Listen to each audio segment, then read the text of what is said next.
Trong cái phòng tối om lúc nửa đêm, tôi, Lan, 16 tuổi, lén mở laptop để tám chuyện với crush. Tiếng gõ phím vang nhẹ, tim đập thình thịch vì sợ bị phát hiện. Bất chợt, cửa phòng bật tung không báo trước. Bà đứng đó mặt đỏ gay. Con làm chi mà khóa cửa, bà má lo cho con chứ. Tôi giật mình, laptop rời đánh bột. Bà, sao ba vô mà không gõ cửa? Bà lắc đầu. Đây là nhà ba má, con cần chi privacy? Mình là gia đình mà. Tôi hét lên, nước mắt trào. Con cần không gian riêng, ba má lúc nào cũng kiểm soát. Má chạy vô ôm tôi nhưng giọng nghiêm. Con còn nhỏ, ba má phải bảo vệ. Lúc đó tôi thấy một thứ lóe lên trong ngăn kéo. Của nhật ký của tôi bị mở siêu. Họ đã đọc hết bí mật của tôi. Tim tôi vỡ vụn. Làm sao sống tiếp khi ngay cả suy nghĩ cũng bị xâm phạm? Sống trong cái nhà nhỏ ngoài ô Sài Gòn, tôi lúc nào cũng thấy như tù nhân trong cung điện tình thương của ba má. Ba làm kỹ sư, má dạy học. Họ thương tôi theo kiểu truyền thống, kiểm soát để bảo vệ. Từ nhỏ, phòng tôi không có khóa, cửa lúc nào cũng mở để gần gũi. Bây giờ, tuổi teen, tôi thèm privacy, một góc riêng để mơ mộng, viết nhật ký, gọi video với bạn bè mà không sợ bị nghe lén. Nhưng ba má thì khác. Con muốn phòng riêng, sao phải xa cách? Gia đình phải chia sẻ hết. Ba hay nói vậy mỗi bữa cơm. Xung đột bắt đầu nhỏ. Tôi xin khóa cửa, họ từ chối vì lo con học xấu trên mạng. Tôi cãi, con 16 rồi, cần không gian nghĩ ngợi. Má thở dài, má từng bị lừa dối lúc trẻ, không muốn con mắc lỗi. Relatable lắm, ai chẳng từng tin, muốn tự do nhưng bị cha mẹ yêu thương quá tay. Trường học áp lực, bạn bè kể chuyện crush, tôi chỉ muốn về phòng khóc một mình mà không bị hỏi han. Nhưng mỗi tối, má gõ cửa kiểm tra bài vở, đọc tin nhắn điện thoại vì lo an toàn. Tôi giận, hét lên, má vi phạm privacy con. Má khóc, con nghĩ sao, mình là máu mủ. Cãi vã liên miên, tôi trốn vô phòng tắm để chat, nhưng bà phát hiện tịch thu điện thoại. Con nghiện mạng rồi, ông quát. Tôi cảm thấy ngột ngạt, như chim trong lồng. Bạn bè khuyên, nói chuyện nhẹ nhàng đi. Tôi thử, ngồi với ba má. Con thương ba má, nhưng cần phòng riêng để lớn khôn. Họ nghe, nhưng rồi lắc đầu. Khi nào con 18, may ra. Xung đột leo thang, tôi lén mua khóa cửa online, lắp thử. Bà thấy, giận dữ tháo ra. Con chống đối gia đình. Tôi khóc lóc, bỏ ăn. Relatable ở chỗ, nhiều teen miền Nam như tôi, giữa văn hóa, gia đình là trên hết và khát khao cá nhân. Ba má tôi không ác, chỉ sợ mất con vào thế giới ngoài kia. Ma túy, lừa đảo online. Tôi hiểu, nhưng vẫn đau. Mỗi ngày, căng thẳng tích tụ, học hành sa sút vì thiếu tập trung. Bạn bè xa lánh vì tôi hay cáu kỉnh. Ba má lo hơn, kiểm soát chặt hơn, vòng luẩn quẩn. Tôi bắt đầu nghĩ đến chạy trốn, nhưng thương họ quá, không nỡ. Xung đột này ai cũng từng trải. Yêu thương biến thành gông cùm, privacy thành xa xỉ. Làm sao cân bằng? Một buổi chiều mưa tầm tã, tôi về nhà sớm sau giờ học thêm, thấy ba má đang thì thầm trong bếp. Tôi nấp nghe. Nó giận mình hoài, hay cho nó phòng riêng đi? Má nói. Ba do dự. Nhưng lỡ... Tim tôi đập mạnh, hy vọng lóe lên. Tối đó, tôi quyết định hành động. Thay vì cãi, tôi nấu bữa tối yêu thích của ba má, rồi ngồi tám chuyện. Con xin lỗi vì hay cáu, nhưng con thật sự cần privacy để học tốt hơn. Ba nhìn tôi rồi gật. Thôi được, thử lắp khóa cửa xem sao, nhưng phải hứa chia sẻ nếu có chuyện. Tôi ôm ba má, nước mắt vui mừng. Biến cố nhỏ này thay đổi không khí, phòng tôi có khóa, tôi bắt đầu viết nhật ký tự do. Ba má vẫn gõ cửa hỏi han, nhưng tôn trọng hơn. Tuy nhiên, niềm vui ngắn ngủi.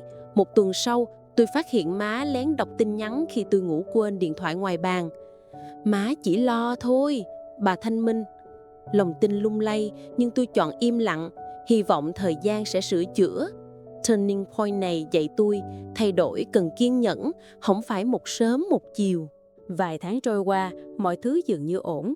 Phòng riêng giúp tôi tập trung học, crush confess, cuộc sống teen rực rỡ. Nhưng rồi twist ập đến. Trong lúc dọn phòng, tôi tìm thấy một cái camera mini giấu trong gấu bông, quà sinh nhật từ ba má. Tim tôi ngừng đập. Kiểm tra điện thoại, tôi hack vô app giám sát, họ đã theo dõi tôi suốt. Hình ảnh tôi khóc, chat riêng tư, tất cả bị ghi lại. Giận dữ bùng nổ, tôi chạy xuống bếp đối chất. Ba má lừa con, privacy gì mà theo dõi thế này? Má tái mặt, chỉ để bảo vệ thôi, con ơi. Bà thú nhận, bà sợ con bị lừa như bạn bè trên mạng. Tweet xấu hơn là, hóa ra ba má từng mất em trai vì tai nạn online. Cậu ấy bị dụ dỗ, tự tử.